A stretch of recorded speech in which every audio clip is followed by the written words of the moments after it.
Hey, this is Frances Toll from pedalpusherfancies.com, and you're listening to my favorite podcast, Moustache and Blade.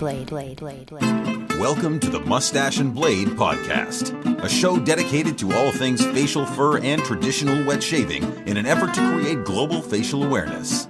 And now, here are your hosts, Douglas Smythe and Ryan Stephen Green. This is Douglas Smythe from howtogrowmustache.com and me, Ryan Stephen Green. Today's show is brought to you by Synergy Shaving Soap, which can be found and purchased at howtogrowmustachestore.com. So stop on by.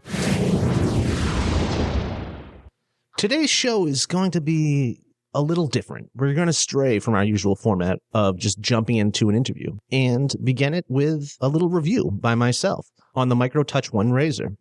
I'll be doing a comparison between the Micro Touch 1 and the Weishi. Then Mantic will drop some knowledge on us. He'll be visiting with a few pointers and tips.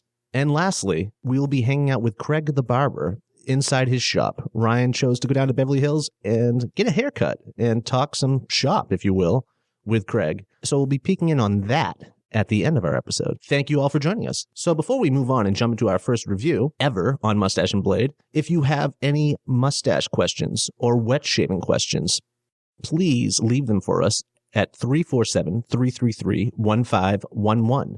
And we'll be sure to answer them on air if we can.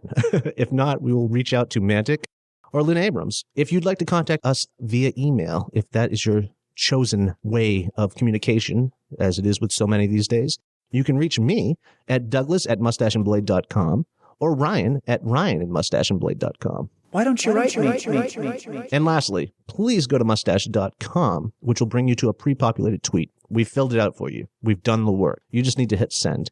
And it's just making people aware that you are currently listening to your favorite wet shaving podcast, Moustache and Blade. Thank you again. And now, let's move on to my review of the Micro Touch 1. Welcome to my shower shave review. And for today's review is going to be of the Micro Touch 1 razor that I just received from the company in order to review. And I've been really curious about this razor, as most people have. I had my suspicions it was actually a Weishi, and now I'm a little unsure. So I'm actually going to be comparing the two. It'll be a Weishi versus the One Touch, or the Micro Touch 1 rather.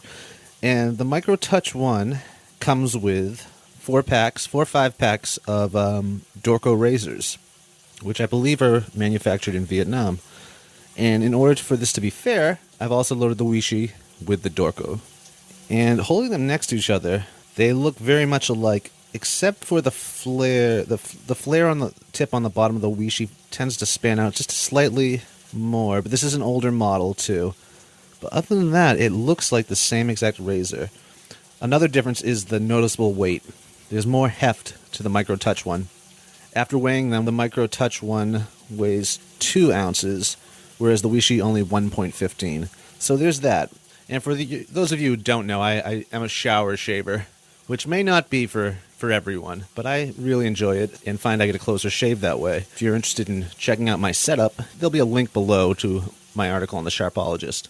I have a clawfoot tub, so it makes it a little bit easier. It gives me a little more room in the shower. With your standard curtain wrapped around it, I have 4 baskets mounted on a rod in the corner of the tub. Actually, it's between the tub and the wall, so that works out perfectly. It holds my scuttle, my razors, and the soaps. So I got that going on. Because this is a G-rated podcast, I shall be wearing my Speedo during this entire review, just in case there are kids listening. Okay, let me load my brush with some lather. My scuttle I filled earlier with hot water to give it a chance to warm up. I have my razors and my brush in that.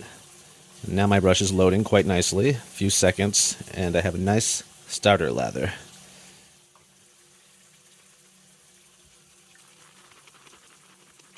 I'm going to turn off the water in the shower and just leave it at a trickle. I find the shower also great because a lot of people complain about this. You can't hear the quality of shave for audible feedback, and I have to disagree with that. Because of the nature of the shower, it's pretty much a natural echo chamber. So it magnifies the sound of the shaving, if that's important to you. I'm lathering up now. Worked up a fine lather in my scuttle.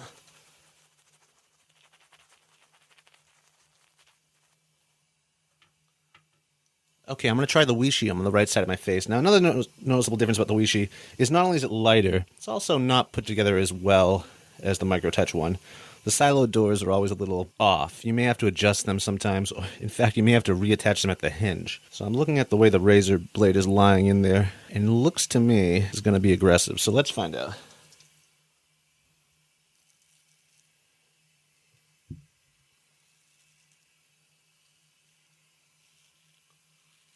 Okay, so first pass was down on the right side of my face.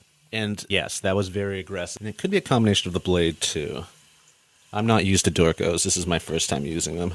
Okay, so that pass happened. Now let's try the Micro-Touch one on the left side. That's smoother. Well, there was noticeably less drag, but there still was drag. And I suspect the blade, and I'm not used to it. So in the first pass, I gave it up to Micro-Touch one. Now I'm going to try my neck area, right side, downward pass with the Wishi.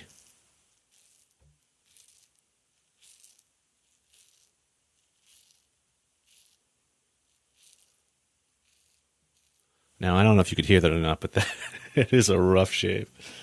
And for contrast, let's try the Micro-Touch.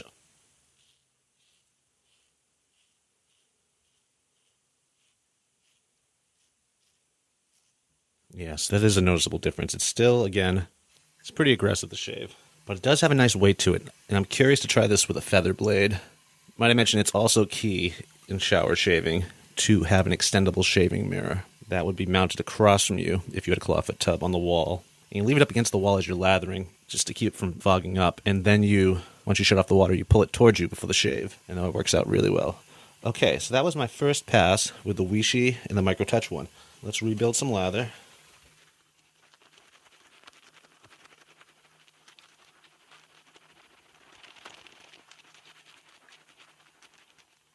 It's nothing like a hot scuttle this time of year. Okay, now we're going to try the Micro-Touch one on the left-hand side now, going across the grain from my sideburns to my chin. And that wasn't bad at all.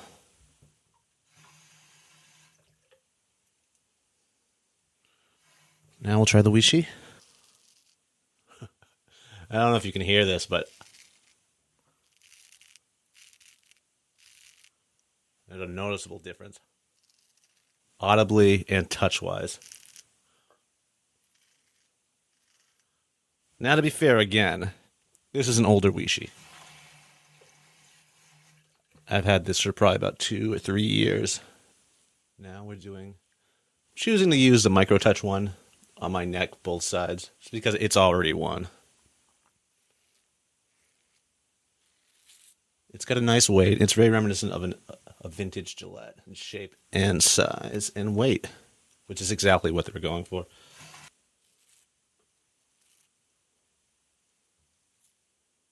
Okay, now I'm feeling my face, and there's still some stubble there, so it's not a close shave with these blades, I'm suspecting.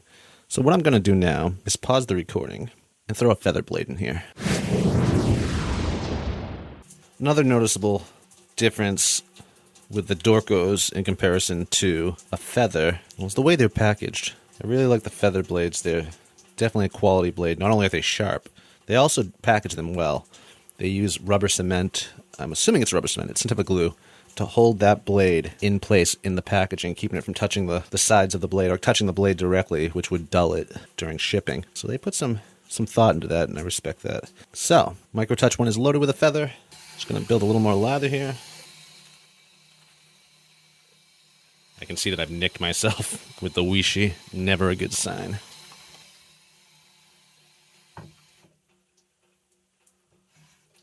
Okay, here we go. Third pass. Going across the grain from my mustache to my sideburns. Lifting up the handlebar. This is very important. Usually underneath the handlebar, I use a mustache razor, either by Merkur or Besser. It's a really great tool. It's the perfect size blade for doing some touch-up and some fine detail work. Might I add, that's if you can find sharp blades. For more on that, check out episode 3. Oh, what a difference that was. Okay, I'm just going to continue to use the Micro-Touch on the other side of my face. Much better. Now I'm doing the bullfrog underneath my neck. For those of you not familiar with that technique, it's when you slide your head back and puff up your neck like a frog, like a bullfrog. This gives you more surface area, more of a flatter surface area to shave on. Wow, that was like night and day, people. If you own one of these, a Micro Touch one, or are considering buying one, I highly recommend to not add on the blades. I'm pretty sure it was a deal that came with it. Do not pay for these blades, and don't accept them if someone offers them you for free as well. Use your blade of choice. Mine is the feather, or it's one of them anyways. And yeah, it made a complete difference. So, time for my last pass now, which will be against the grain. Yeah, feeling my face now, big time difference. So, against the grain, I'm starting on my neck. Not bad. Still not absolutely close. Now on my face. Another great thing about shaving in the shower is cleanup time. Or lack thereof. Or actually, all the time in the world with very little work. Just touching up my neck now. My face feels pretty good. The neck, like most folks, can be troublesome. You know, the whiskers tend to grow in different directions, so it's really about feeling out which direction they're going in and hitting them with the blade. Okay. Not bad. Still not close. But when it comes to the Wishi versus the Micro Touch one wins. So for the price of it, it's probably $25, $30 with shipping, depending where you're living. It's an okay travel razor. Even the case it comes in is exactly the same as the Wishi. It's the plastic case with the diagonal going lines, a little mirror on the inside. The difference being the Micro Touch one has a velvet padding on the inside, so they dressed it up a tad. It's a neat little razor. I'm not going to lie. It's a razor. Solid heft metal. I'll never use it again, but for someone out there, a newbie, looking for a travel razor for camping or something like that, or just to use, I mean, it's a good little entry-level razor. Probably never going to use it again myself. In fact, I'm going to send it to Nick Shrout, howtogrowmustache.com's video review guy, and have him use it and give it a test drive so you can all see it in action. That's another shower shave review. Thanks for listening. Now back to you, Douglas in the future, and Ryan in the future. Hi, Mantic59 here with a Moustache and Blade podcast shaving tip. Do you get ingrown hairs or those little pimple-looking things after shaving? The problem could be as simple as you're not cleaning up the area well enough. After the shave, rinse very well with warm water to remove any residual lather. I even go so far as to, after the warm water rinse, I soak a cotton pad with witch hazel and wipe down the area. Then rinse really well with cool water and apply an aftershave balm that doesn't have alcohol as a main ingredient. You may find those nagging skin issues clear up after a short time. And if you'd like to know more about how to shave properly, check out my video channel at youtube.com/user/mantic59 and my blog at sharpologist.com. And now, let's peek in on Ryan getting his haircut from Craig the Barber. When you want to do something and you're, say for example, you're working in another business and you're like, I'd love to open up a bar, or I'd love to open up a whatever. You know, a lot of people just go out and do it. But the smartest thing to do is to actually work in it. Learn the ropes. Learn the ropes, because you don't know the nuances of the business until you really get into it. And people say, I want to open up a restaurant, but you don't really know how the dynamics of the waiter works, the chef, the soup, whatever, soup cook, sous chef, all that kind of good stuff. And so that's the same thing I think in a barbershop. A lot of people try to come up, I could make this really cool barbershop, and they decide to do it, but then it doesn't work because they never had the understanding of the mentality, the culture of a barber, the mentality, the dynamics of how a barbershop works. You know, it sounds good on paper, but when you implement it, it's a different story. And so that's what I learned in this business. When I first came out here, I wanted to open up a shop. I was like, I want to do my shop, but now. And the shop was actually going to be named the Men's Room. The men's room. That's your product line, right? That's my blog. Your blog, okay. Yeah, my blog is mensgrooming.com. But I ended up turning it into my men's grooming blog. Right. And so obviously, it's it'll translate now into its own, hopefully, later on when the brand comes out. But yeah, it's the men's room. And so it's going to be called that. It's going to be called the men's room. And so we'll see.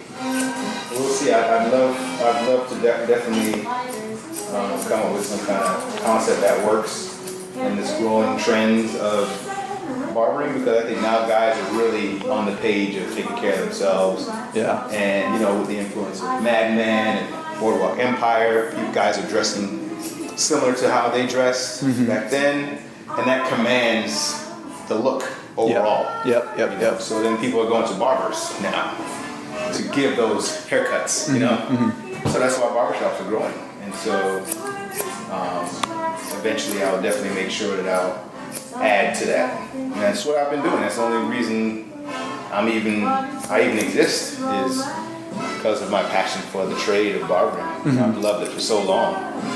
Yeah, but you were into it before kind of this current, I guess, trend. How did you come to barbering, or when did that become an interest of yours? Well, I was cutting hair when I started cutting hair when I was 14.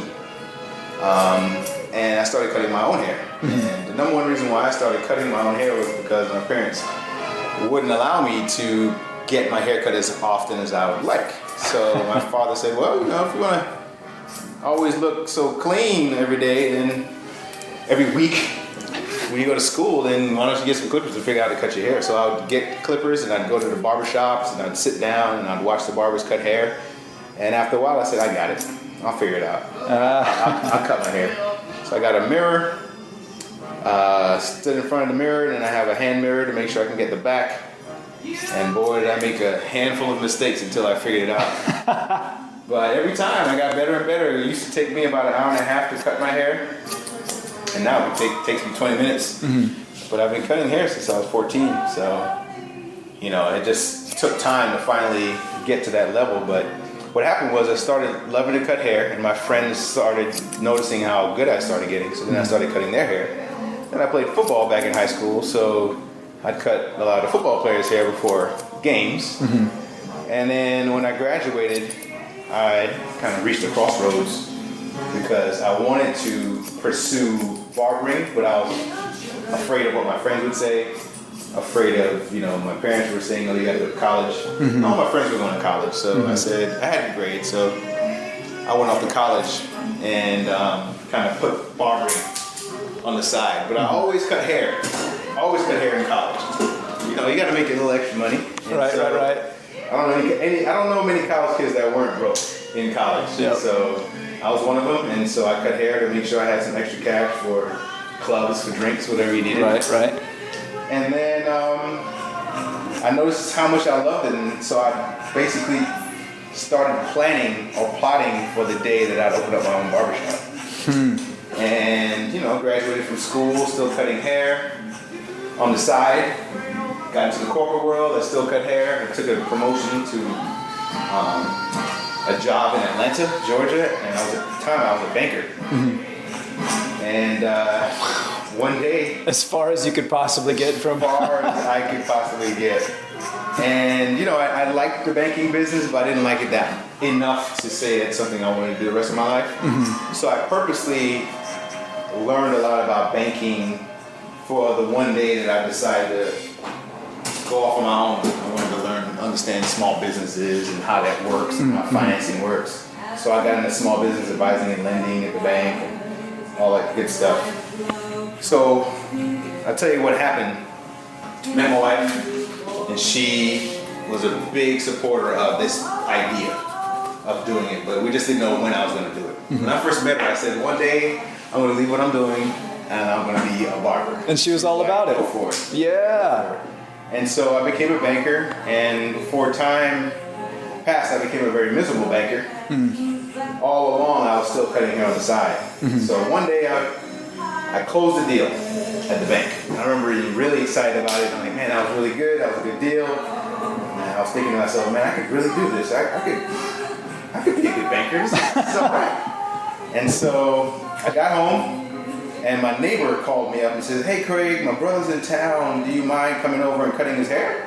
I'm like, "Yeah, man, I'll come on over." And so went over there to cut his hair, and asked his brother. Said, "What are you looking for? What kind of haircut are you looking for?" And he said, I'm not quite sure, but I kind of want it to look like this, and I kind of want it to look like that. And I said, "Don't worry about it. I think I know what to do."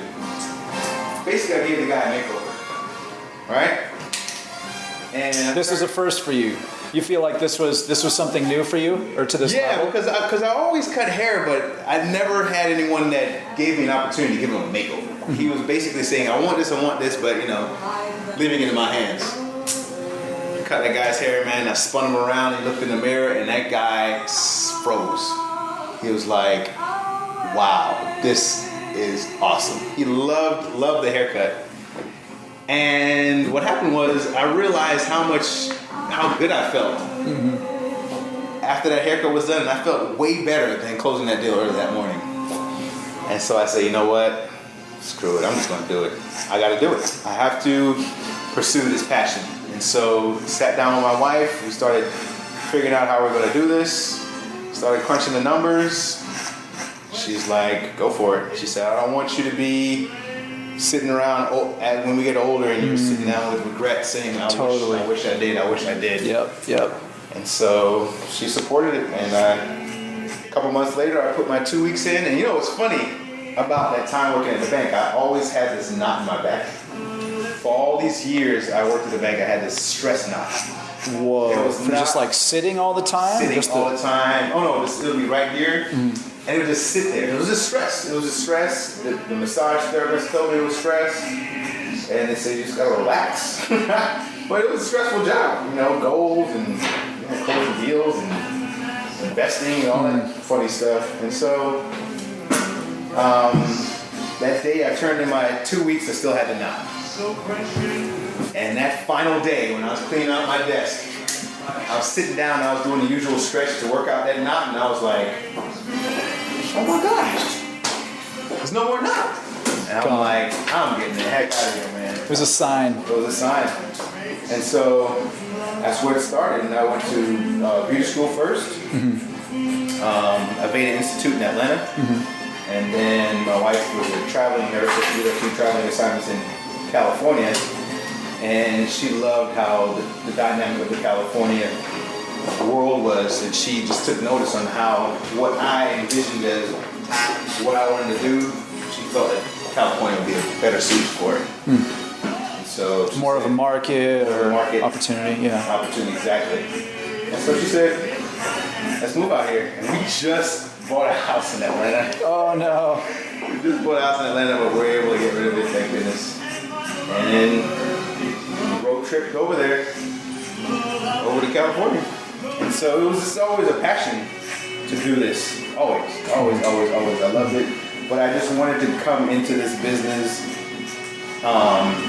because it was a passion of mine. I wanted to come into it with some dedication, with some focus. I didn't want to be just,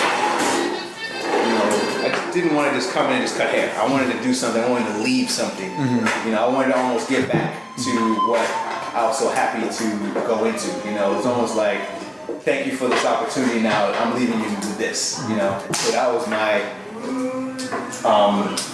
position as I decided to get into this field. I just didn't know exactly how to do it. Initially, I thought it was a barbershop, and then before you know it, I started doing pretty well, and I got recruited to work at Fred Siegel Beauty in Santa Monica, and did well there. And I started working with some grooming lines, and that's when I realized where I felt I could start giving back in the barber business. And I just took notice of the fact that barbers are the only ones that are licensed to shave, right? But there weren't that many barbers doing it. And for many reasons. One, barbers just didn't like to do it. There are a lot more men that were shaving at home. But the problem is there are a lot more men that were getting irritations and not really knowing how to shave and not knowing who to turn to.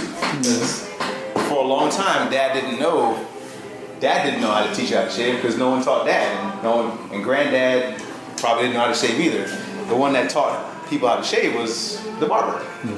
And the barbers weren't doing that anymore. So I'm like, wait a second. I like to shave. I know how to teach people how to shave. That's what I'll do. I want to teach. I want to bring a rebirth to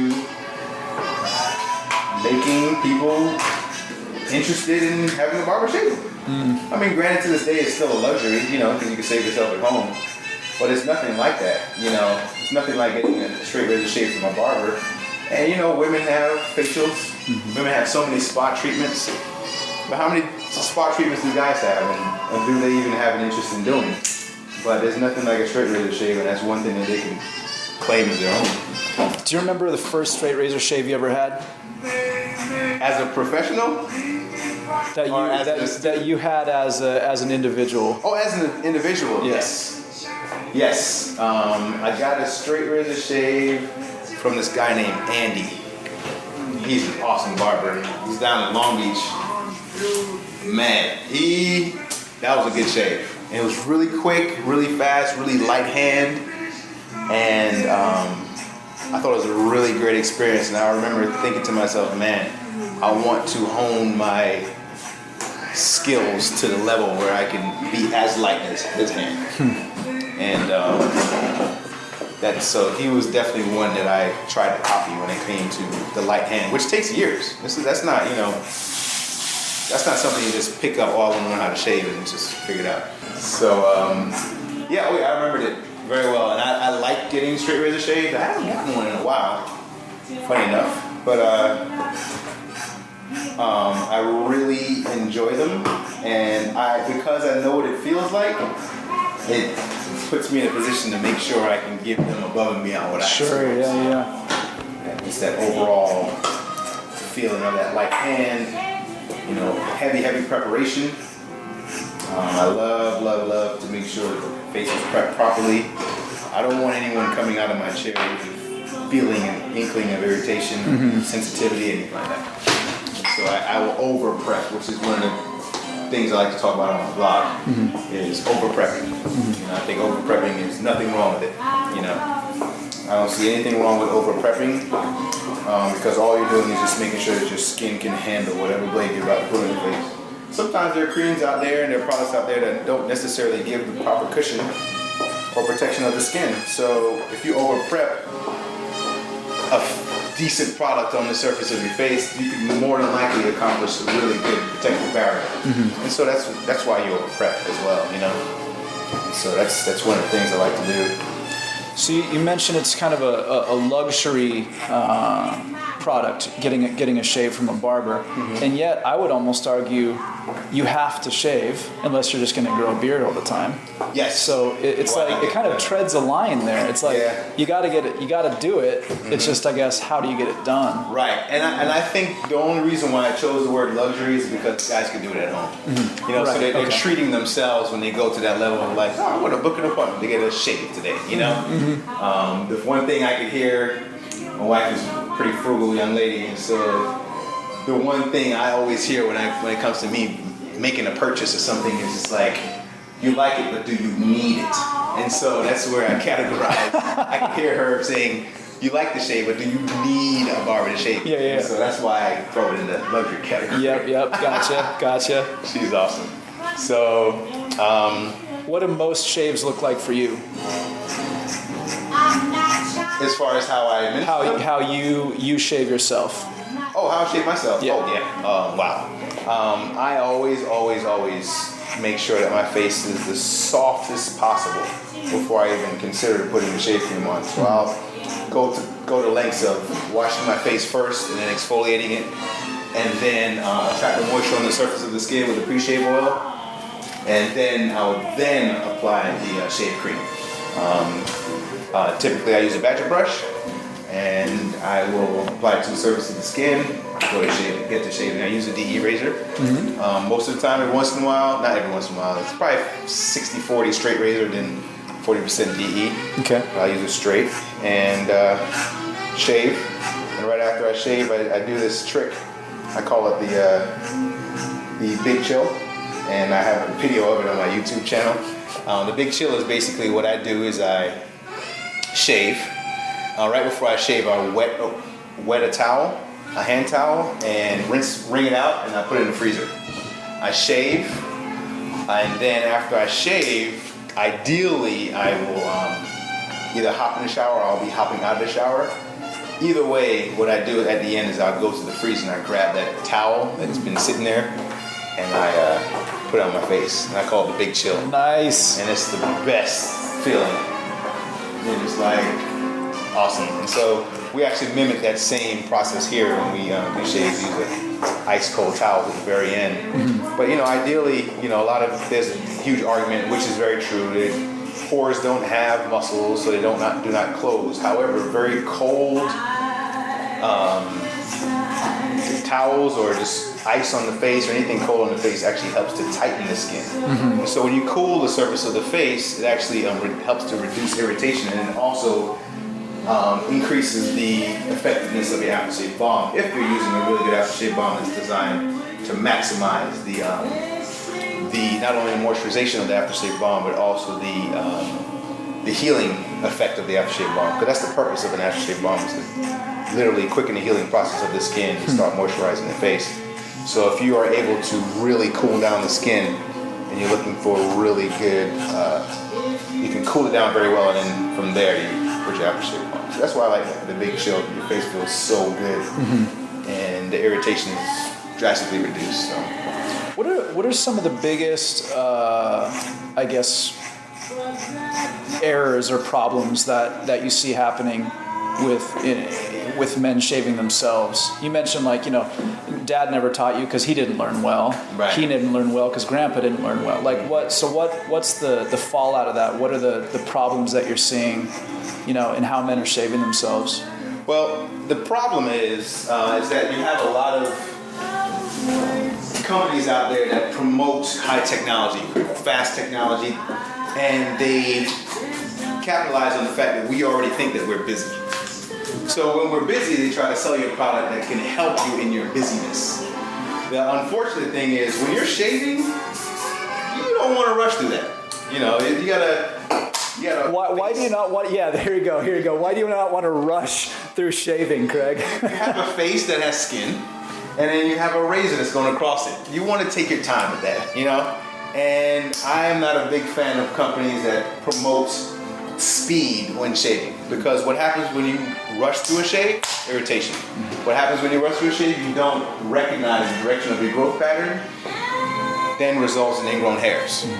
And so one of the biggest challenges that guys have nowadays when it comes to shaving is the fact that they feel, the fact that number one, they don't give themselves enough time to shave, and they rush through it. And that's the biggest reason why you'll see a significant number of people with irritation. And that's why the business of products that solve or try to solve this issue of ingrown hairs or razor burn, that's why there's so much money in that business, because they've created a market for guys that just don't know how to shave. And they created a market for guys that like to rush through the shave. So you rush through the shave, don't worry about it. We have an aftershave balm that can take care of that. But no, if you properly shave well, you don't need to use a product specific to that irritation, because there really shouldn't be any irritation. It should just be an aftershave balm that's designed to quicken the healing process, and that's it, and moisturize the skin. It shouldn't be a product that's supposed to reduce redness and burning and irritation and ingrown hairs. No. If you learn the proper way, then you don't need those types of products. So that's where I stand. I think not rushing solves a whole lot of problems when it comes to shaving. Because you really should take your time. I mean, an extra 5 minutes through your shave can do wonders. Could really do wonders. So that's what I think. These companies are preying on the weak. Yeah, and ignorance is a you can sell anybody anything if they're ignorant of it, if they have no clue, and that's why for many years there was no barber out there to teach you the proper way to shave, and so why not capitalize on the fact that these guys have no clue how to shave, and so there's no company out there that's selling these fancy tools. Excuse me, let's say. Oh yeah, so for many years you have the fact that there wasn't anyone to help these guys navigate through what's going on. There's no product on the market that's selling a 4-blade, 5-blade, 2-blade, whatever number blade, and they're showing you in their commercials the right way to shave. Every commercial I've seen is they're just swiping across the jawline, and you're just like, ooh, one stroke, right? One stroke, yeah. That's just selling. They're totally selling. But people that don't know how to shave, where else are they going to learn it? They're going to literally just see, oh, is that how smooth it goes? And they try it, and then the entire side of their face is burning, you know? Is there any right way to shave with a 6-blade razor? Yes, it's not to do it at all. You want to keep that 6-blade razor and put it in like a frame and frame it and say, wow, look at that 6-blade razor. That's a really cool invention. But you don't want to put it on your face. There's no need for a 6-blade razor on your face. Why? Because your dad, your granddad, and your great-granddad always shaved with a single blade. And they got pretty close. And you can get really close to the single blade last I checked. It's a razor. You can get really close. If you've seen enough movies, you can get pretty close with a razor. So, and a straight razor at that. And so single blade is all you need. And the single blade, I'm a big fan of the single blade primarily because you have so much more of a customizable way to shave your face. You know, when you have multiple blades are designed to lift cut. When you lift cut the hair, ideally a lot of guys that struggle with ingrown hairs and things of that nature, the hair gets cut so short that it falls below the skin line. When it falls below the skin line, a lot of guys' beards ideally curl under because they're starting from underneath the skin. So immediately you're asking for ingrown hairs to start. But when you're using a DE razor or a single blade, ideally what you're doing is you're cutting it off on the surface of the skin. And you're keeping it above the skin line. And as long as you do not go against the grain for guys that struggle with ingrown hairs, then you'll always be able to have control over that hair and keep it above the skin line, avoiding ingrown hairs. But my shave isn't going to be as close. Your shave isn't going to be as close, but you have several techniques that you can get it as close if you want. You can go with, you can relather, you can go across, you can relather, you can go against. I'm a big fan of going across and keeping it there. A lot of guys like to get it much closer. Have no problem with you going against the grain if you do not get irritated. If you don't get irritated, go. Have at it. Go against the grain. But if you're going against the grain, I'm a big fan of trying your best to only go against the grain in their problem areas. That way, certain sensitive areas, you don't necessarily need to go against the grain if it's already short enough. So a lot of problem areas a lot of guys have is their chin. That area they can go against the grain if they'd like, and that gets really, really close. And it won't cause irritation. So it's really based on irritation. If you get irritated, then you want to be cautious of that. But the guys that don't get the irritation, then obviously you can get a lot closer. But I always focus on, if I'm going to shave you, I shave you with the mindset that everyone is susceptible to being irritated in some way, shape, or form. And so I start off with the width of grain, across the grain first. And then eventually I'll check the skin out, I'll check the face and see how it reacts, and then I'll go against the grain. But using a straight blade, width and across, I could get you pretty close without having to go against. That'll do it.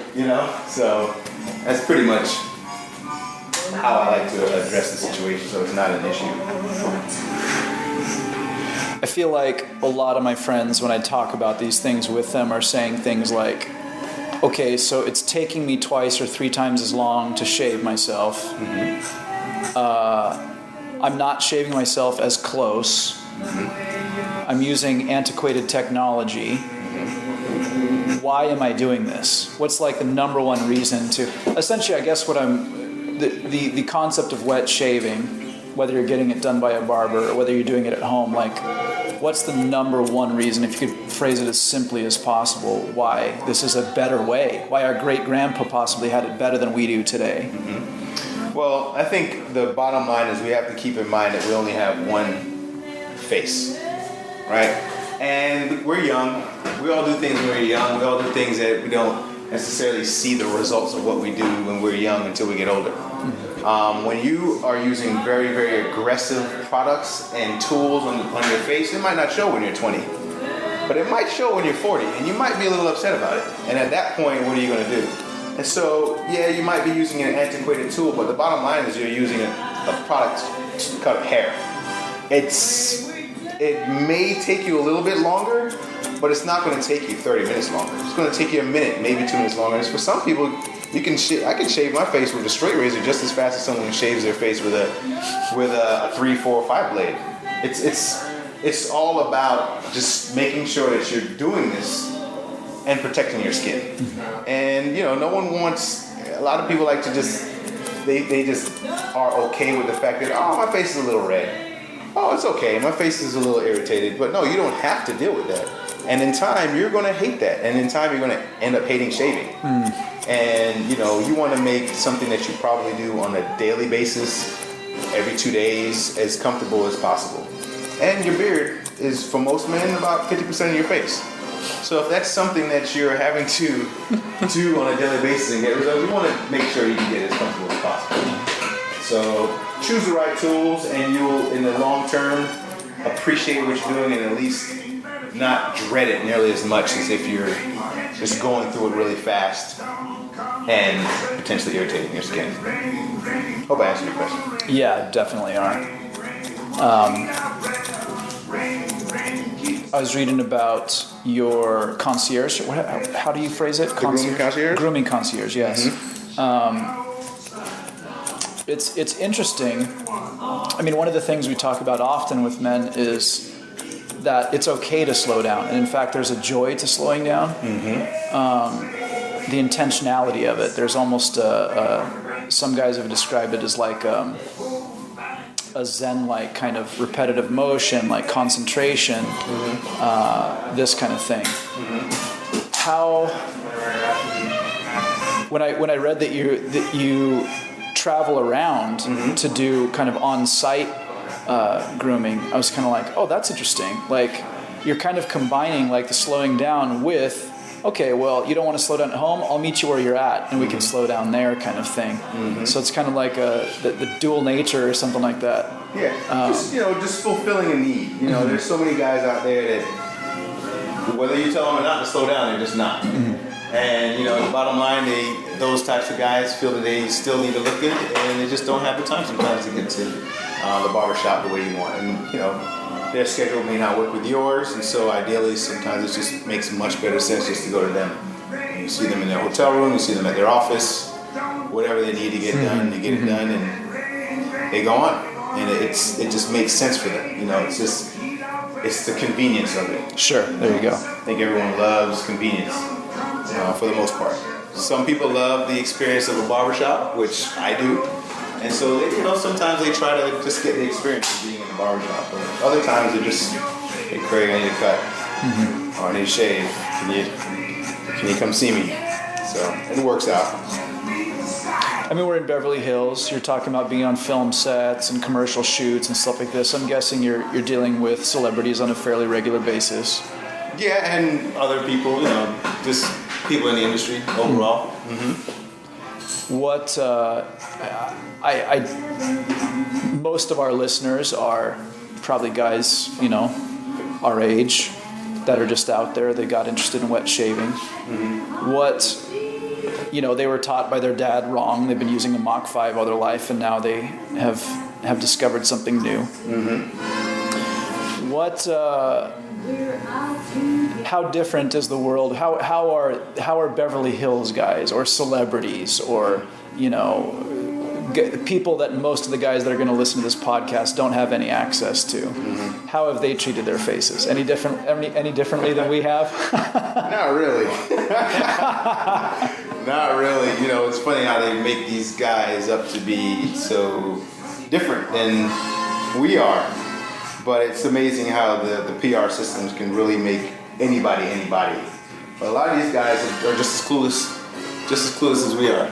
And I go there and I try my best to educate them, and they are 1,000% grateful for that, because they had no clue. Just like most people that come to my blog, they have no idea that they're doing something wrong with it. There's a solution, and so I'm happy and lucky and blessed to be able to get into their lives and teach them a little bit more about the grooming regimen and how they can actually get on the screen without having to put a lot of makeup on.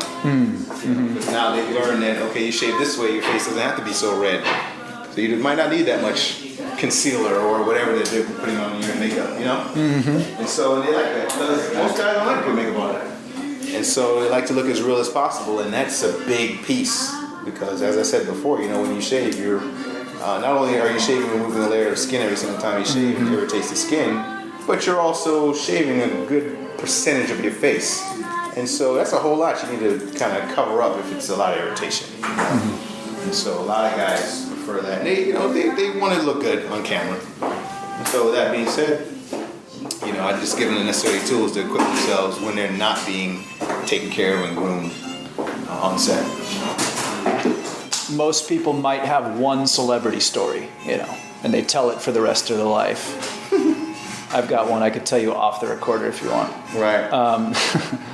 I have many. I mean, I direct, you know, commercials and stuff. So, but you know, there's a proximity. You know, there's proximity, but then there's the fact that you're touching the faces. I mean, you are interacting with some of the most public figures in such an intimate way. Do you ever think about that, or what do you think about that, or does it ever even occur to you? It used to. I used to be a little starstruck with a lot of these guys, and then after a while, I just kind of realized that they're just like you and me, you know, and they want to talk about the same stuff that we talk about in barbershops, and then after a while, you just really get comfortable with them, and that's the goal of a barber. You know, I always tell people for years, I always tell barbers especially, I say, you know what, 70% of barbering is your conversation. Because and guys would say, barbers would say, that's not true. You gotta cut hair. You gotta look good. I said, no. I'll tell you why, and I'll explain to you why it's 70%. Because on a daily basis, you can go outside and you can take note of how many bad haircuts there are, and you can ask that guy who's their barber and how long they've been going with them, and they'll be loyal to the day they die to that barber, and that's the worst haircut they ever had. And so that means that they love their barber beyond the product that their barber's producing. Yep. And so that's what I try to give these guys, is that relationship and that feeling like, because they want to feel normal. And so they have this guy so close to them, touching on their face and doing whatever they need to do and having this conversation. I want them to feel 100% comfortable with me.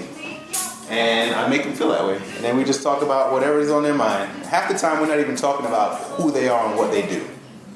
And they love that. I mean, it's amazing how many more things they're interested in talking about other than what they're currently doing, you know. You know, a lot of ball players, sometimes they don't even talk about the sport they're in. You know, they're big fans of swimming or tennis, and you're just like, whoa, but you're a football player. Like, yeah, I like football, but man, you seen that dunk last night? Like, man, you know, and so I guess because they're just in it all the time, you know. So, yeah, that's the deal. So they're just as cool, most of them. I have more cool ones than I do others. Thank goodness. Yeah, thank goodness. Those are the celebrity stories you hate to remember. Oh man, I could tell you a handful off recorder. But oh yeah. Yeah, I definitely don't want to put those guys out there. But they got some mean guys out there. But you know, they have mean people that aren't celebrities, so they're just people. They're just people. And then you have their supporting team. You have the agents and you have the directors and the producers, and I'm sure you deal with those as well. Directors and producers, they can be a handful. I'm starting to get to the point where I'm a little bit more careful with what I say, because even if I'm not in the presence of somebody, like everybody knows everybody, you know, it's kind of a small world. Yep. So you have to be careful because, you know, ultimately, you know, you want to be able to work in this town. So you say something before you know it, gets to somebody you're not hired for that gig. That's not fun. Tell me this: how did we get to a point culturally that it seems like in the not too distant past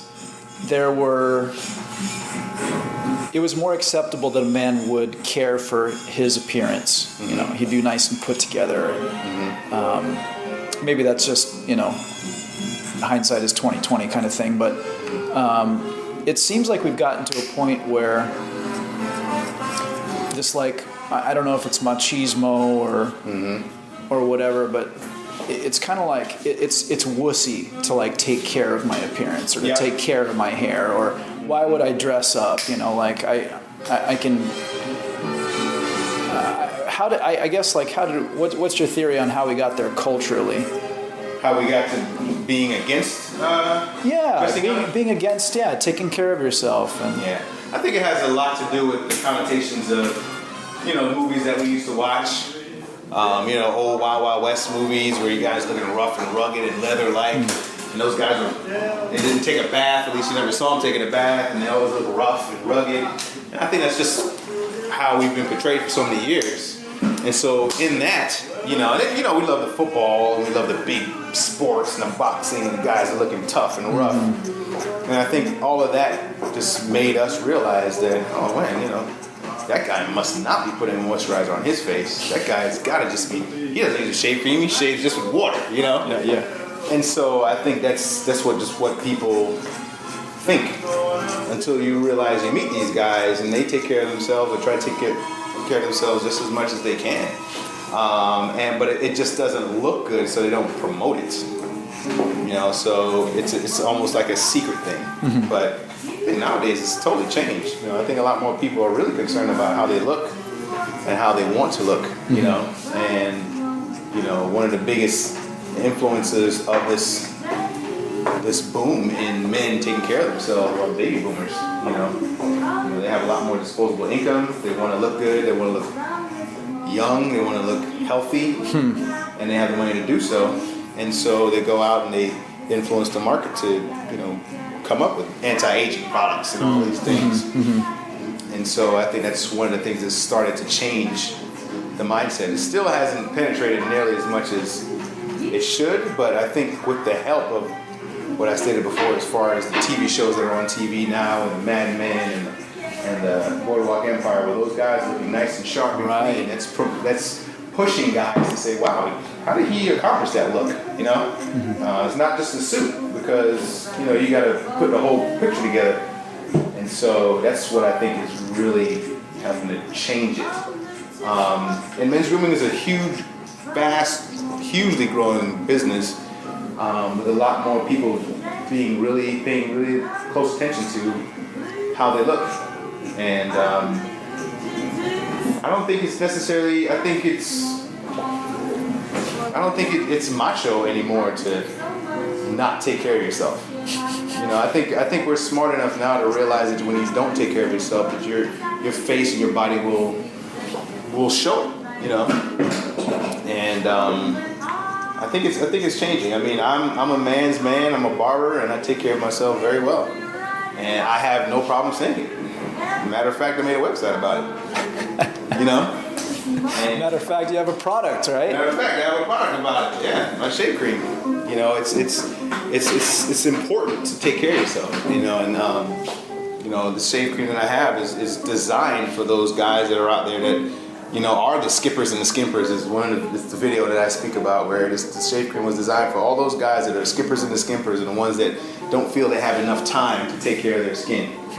To prep their face for the shave. So basically I've created a shave cream that's designed to provide enough moisture on the surface of skin, so if you didn't do nearly as much as you should have prior to putting that shave cream on, the shave cream kicks in to add that extra moisture throughout the entire shave. And it has healing ingredients in there, all certified natural organic ingredients that actually help to moisturize the skin throughout the entire shave, and that ultimately heightens the effectiveness of your aftershave balm. So it's a great cream, high luxury. Actually, it's right here. Take a smell of that right there. So it smells like the earth. It has over 15 essential oils in it. I like it. And it's an amazing cream. I can't wait to launch that puppy. Too bad we can't have a smell-o-vision podcast. Yeah. I know, right? Could just project the scents, through one day computer screen or something. I think your reaction was good though. So hopefully it will translate through the radio. It's amazing, like, what's one of the things that struck me is, like, all the scents that you're missing out on by just using your Colgate, whatever, canister of shave cream or whatever. There's like this entire world of fragrances that are absolutely delightful. I mean, it's one of the best parts about wet shaving to me is just like so many, from the very start of whipping up your soap or your cream to the aftershave itself or the balm. It's like so many scents that you've never had the pleasure of applying to your face, It's absolutely wonderful. It is. I'm glad that people are becoming more interested in really exploring wet shaving and really exploring the products that are out there on the market and really creating a demand for wanting better, and for wanting more, more that comes with their product. And I think that's what I tried to address was, the guy that, like I said, the skippers are the skimpers, but also the guy that wanted a little bit extra luxury, extra lather when it comes to the product, and a great smell. It's subtle enough that it's not going to irritate the skin, but a great, enjoyable fragrance that's going to say, I got to shave, but you know what? That cream smells good. So I'm going to jump in there and just shave right now. And so, I think I tried the very best I could to, really answer all the requests that a lot of my readers were looking for, what to look for in a product, and what they wanted in the product. Do you have plans for other products? Yes, absolutely. This will be my first. The shave cream, I absolutely want to, as you know, I love barbering, and I wanted to make sure that I developed a shave cream that they can use in their workspace. A lot of times, a lot of barbers like to use latherizers. So I do intend on making this shave cream much more friendlier for them in their environment. And then their aftershave balm. I have this amazing idea for an aftershave balm that I can't wait to get started on. And I think it's really going to take care of all of the issues that every man was worried about and is concerned about in one bottle. And I'm really excited about what it's going to be. And so basically the cream will be the flagship. Have you launched it yet? No, it won't launch. Actually, people can pre-order it on my site. I'm doing an Indiegogo campaign right now. So it's a crowdfunding campaign, and basically, I might as well call it, it's literally a pre-order opportunity. And then I plan on launching it end of March, early April. And I can't wait. It's a beautiful carton. I just have the mock-up of it now. I have some pictures on my website that you can see, and it looks fantastic. And it's not even done yet. That's what I'm so excited about. It's not even close to the completion of what it's ultimately going to look like. That and the carton. Sorry, the carton and the jar. And I finally found the jar that I was looking for. Finally. And all these decisions you have to make, huh? All the decisions I have to make. And it looks like I'll be able to do everything made in the U.S. So I'm really excited about that. It was tough to find jars that work for me out here in the States, but looks like I did. I found a company out of Jersey that makes the jar. And it's rolling. It's coming together. That's amazing. It's got to be very satisfying. Yeah. And it's like I said before. I want to leave a mark in this business. I love this business entirely too much to take from it. So I want to give to it and continue to give to it. This is quite honestly, the shave cream is just the beginning. I have some really amazing ideas when it comes to an education piece as well. So, have you ever? There's the online interaction. Have you ever done? And of course, there's the one-on-one interaction of sitting in a chair and conversing this way. Have you ever considered or done kind of just training for like the average man, like especially regarding shaving? Yes. Really? I have for grooming lines, but that will be a piece attached to my line. Okay. Absolutely. That sounds good. Absolutely. Yeah, because I mean, if Dad didn't do it, Grandpa didn't do it. It's like where are guys supposed to learn? Of course, there's the online forums, but But even then, you can't teach everything through YouTube. right. Yeah. Absolutely. That's all coming. It's just, this is the beginning, and I'm only one person, and I'm going to try the very best I can to, because of the passion that I have surrounding all of this. I think it's really going to be awesome to be able to do this in a way where it will be done well, and very difficult for other people to duplicate, because you can't duplicate me, and you have a lot of brands out there that try to do what I'm trying to suggest, but when you're passionate about something, it just works out a little bit better. At least I think it does. Yeah. Well, it's obvious in our conversation how much passion has to do with what you Big do. time. So. Big time. Yeah, I've been really appreciative of everybody we've interviewed. Really, that it has been that. I mean, we're talking to men who are just, whether they're barbers or no, do have the passion of either wet shaving is primary to us, but you can't hide that. I mean, all kinds of personalities, but you really can't hide the passion you feel over something like this. So. I agree. My mom is going to be so happy. Oh, really? All that hair off, huh? Your girlfriend too, right? Yeah. My wife. Oh, your wife. Okay, Yeah. your wife. She'll be cut happy it off for sure, yeah. That's awesome. Yeah, they called me earlier. I made sure I convinced you. I'm just kidding. They worked on you before I got here, huh? Exactly. Yeah. I had someone that actually did that before. Called ahead of time. Try to get me to convince their husband to cut their hair. And he picked up to me. He was like, "My wife called you, didn't she?" I'm like, "Whoa, you know your wife well." Oh man. I'm like, "Yeah, actually she did." I was like, "But," he said, "Don't worry, I won't say anything." He's like, "Well, we're not doing it." That was funny. What brings you more joy? Is it barbering or is it, well, I guess that's the wrong way, cutting hair or shaving?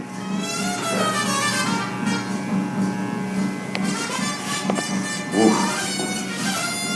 What brings me more joy? I think they equally give me joy, but in different ways. The shaving piece gives me the opportunity to deliver the education. The haircuts gives me an opportunity to transform something. So I enjoy them both, but differently. That's what I'd have to go with.